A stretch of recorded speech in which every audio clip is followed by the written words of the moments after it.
Avogadro's hypothesis law और principal. देखिए ये जो लॉ होता है, इस लॉ के अकॉर्डिंग जो हमारे एलिमेंट्स होते हैं वो कंबाइन होते हैं एक सिंपल रेशियो में। जो एलिमेंट्स हैं जो हमारे कंबाइन होंगे एक सिंपल रेशियो ऑफ एटम में। गैस लेकिन जो गैसेस होती हैं वो कंबाइन होती है सिंपल रेशियो बाय वॉल्यूम में।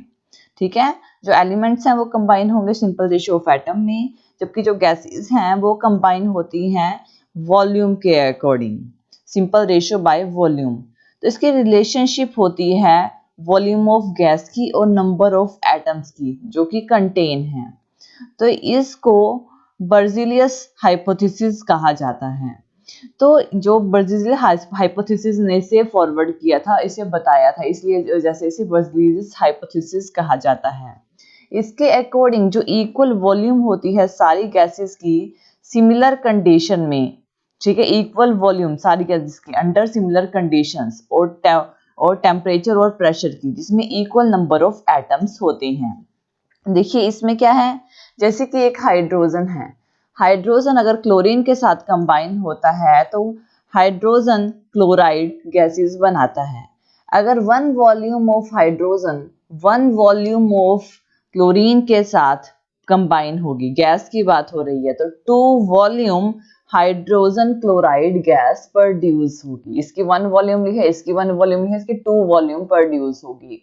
ऐसे अगर एटम्स में ले तो n एटम्स जो होंगे हाइड्रोजन के, n एटम्स ऑफ क्लोरीन के साथ कंबाइन होंगे और 2n जो कंपाउंड एटम्स ये प्रोड्यूस करेंगे। ये जो होते हैं इसको हम बर्ज़िलियस हाइपोथेसिस बोलते हैं, इसको हम बर्ज़िलियस हाइपोथेसिस बोलेंगे। और ऐसे ही अगर half atom 1/2 atom, half atom लेते हैं हाइड्रोजन का और हाफ ही एटम लेते हैं क्लोरीन का, तो 1 कंपाउंड ऑफ एटम बनता है। तो ये रिप्रेजेंट करता है हमारे जो बर्ज़िलियस हाइपोथेसिस हैं। अब ऐसे ही एटम और मॉलिक्यूल्स की बात करें, एटम्स क्या होते हैं। देखिए जो हमारे एटम्स होते हैं ये स्मॉलेस्ट पार्टिकल होते हैं किसी भी एलिमेंट के, स्मॉलेस्ट पार्टिकल जो कि एक केमिकल रिएक्शन का पार्ट होते हैं। ये इंडिपेंडेंटली एग्जिस्ट कर भी सकते हैं और नहीं भी कर सकते, दोनों ही कंडीशंस होती हैं एटम के केस में। लेकिन जो मॉलिक्यूल्स होते हैं, मॉलिक्यूल जो होते हैं वो स्मॉलेस्ट पार्टिकल होते हैं एलिमेंट के और किसी भी कंपाउंड के, जो इंडिपेंडेंटली एग्जिस्ट करते हैं। ये एटम्स और मॉलिक्यूल का डिफरेंस होता है।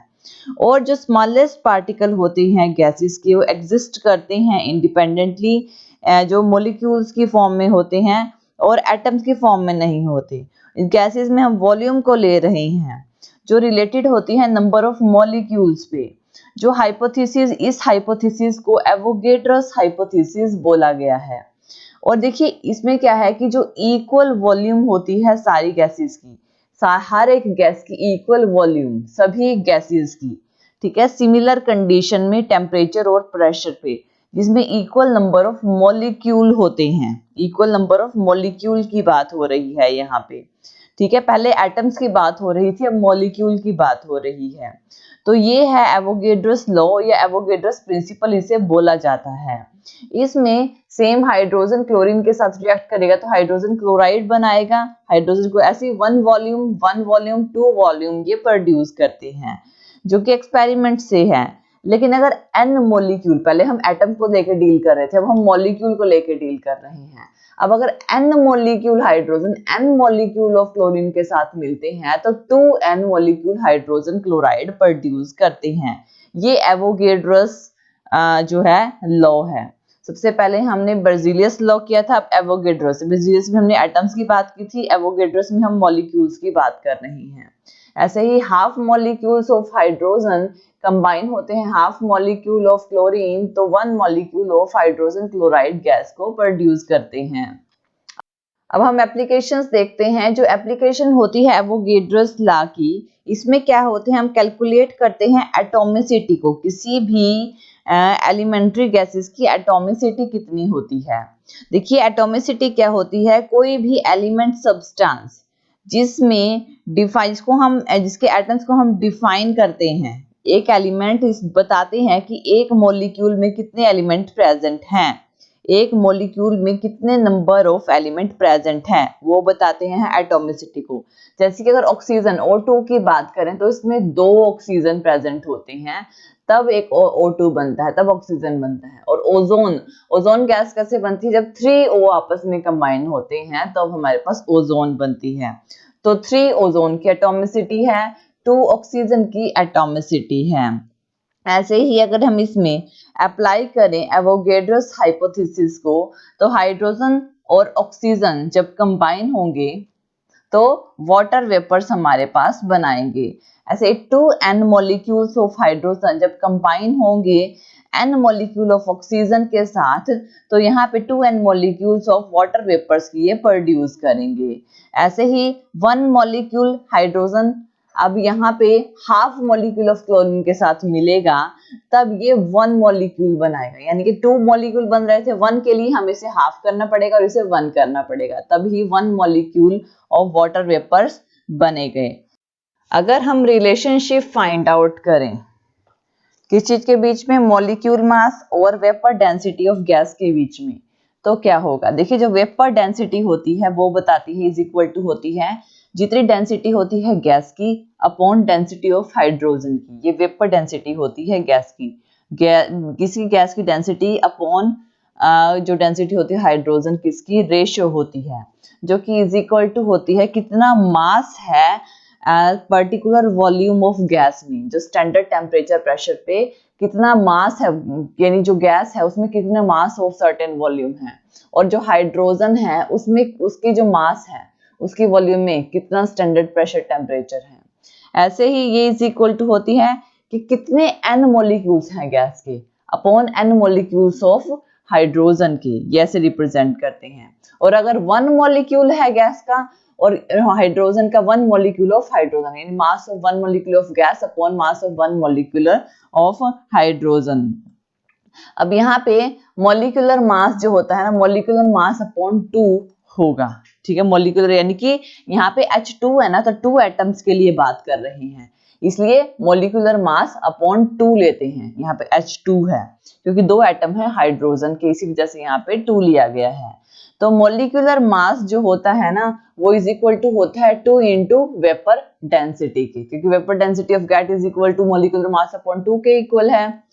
तो यहाँ पे molecular mass is equal to होता है 2 इंटू वेपर डेंसिटी के। हम देखते हैं कि रिलेशन देखते हैं मास और गैस वॉल्यूम के बीच में। इसमें molecular mass is equal to होता है 2 इंटू वेपर डेंसिटी के।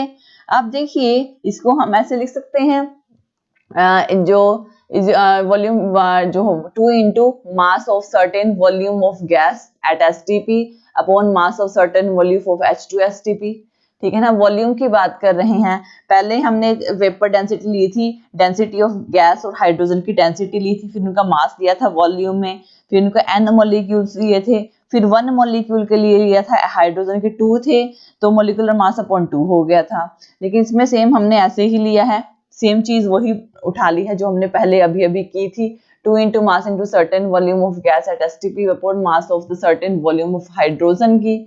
अब ये क्या है, अगर लीटर में बात करें, ठीक है ना, लीटर में, तो मास जो होगा 1 litre of gas at STP upon mass of 1 litre of H2STP कितना होगा। पहले हमने किस में बात की थी, n मॉलिक्यूल्स में, अब हम लीटर में बात कर रहे हैं। तो इज इक्वल टू होगा mass of 1 litre of gas STP, और 1 लीटर H2 का जो मास होता है STP वो 0.089 ग्राम होता है। ये इज इक्वल टू होगा 2 upon 0.089 gram into mass of 1 litre of gas at STP, यही होगा। अब ये जो मॉलिक्यूलर मास है वो इज इक्वल टू होगा 22.4 into mass of 1 litre of gas STP के इक्वल। अब इसकी स्टैंड जो हमारी डेफिनेशन होगी ये क्या होगी, ये होगी कि 22.4 लीटर किसी भी गैस का 22.4 लीटर STP वेट वो इक्वल होता है molecular mass of express gas की। जो मॉलिक्यूलर मास होता है ना गैस के, उसके इक्वल होगा, और इसे ग्राम मॉलिक्यूलर वॉल्यूम बोलेंगे, GMV लॉ से इसे डिनोट करते हैं। तो ये रिप्रेजेंट करता है हमारा जो हमने एप्लीकेशन एवोगैड्रोस लॉ किया था, और एवोगेड्रस लॉ के साथ साथ हमने जो इसमें बर्ज़िलियस हाइपोथेसिस किया था। बर्ज़िलियस हाइपोथेसिस में एटम्स के बारे में बात की थी, एवोगेड्रस लॉ में मॉलिक्यूल्स के बारे में बात की थी और एवोगेड्रस लॉ की एप्लीकेशन की है। रिलेटिव एटॉमिक मास, देखिए सबसे पहले हम बात करेंगे एटॉमिक मास क्या होता है।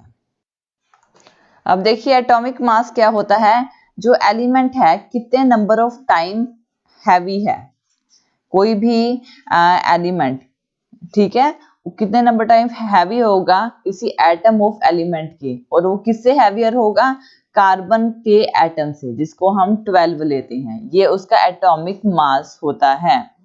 अब देखिए एटॉमिक मास, अब 1 एटॉमिक मास यूनिट की बात करें, AMU से जिसे डिनोट किया जाता है, 1 AMU एटॉमिक मास यूनिट की इक्वल होती है 1/12 ऑफ मास ऑफ एटम की।